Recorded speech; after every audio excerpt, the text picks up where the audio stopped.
The energy truce is over. More than 400 strike weapons, including drones, cruise missiles, and ballistic missiles, were used against targets in Ukraine overnight. Thermal power plants and stations that exclusively supplied heat to areas in Kiev, Kharkiv, and Dnipro were hit.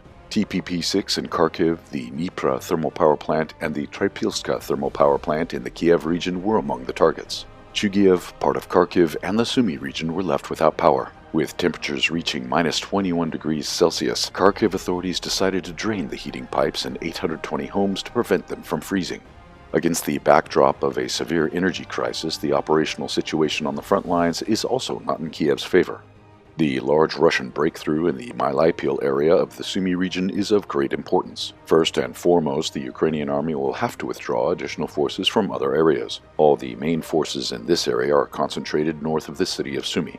Consequently, either the defense will be weakened or a less significant part of the border will remain completely unprotected.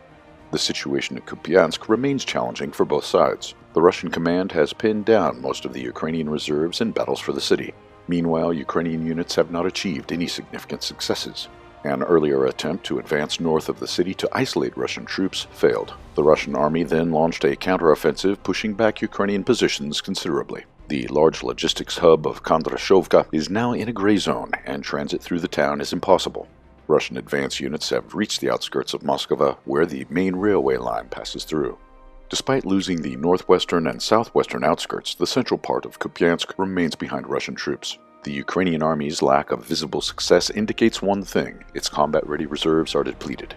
The day before, the Russian army began a comprehensive offensive on 7 different fronts in northern Ukraine. So far, there have been no reports of counterattacks from Ukraine.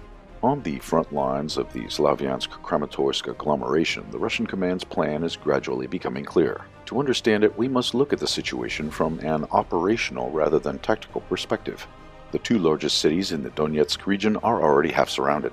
Russian troops are approaching Svyatogorsk from the north and Drobopilye from the south. It is unlikely that the Russian command will let this favorable situation slip away.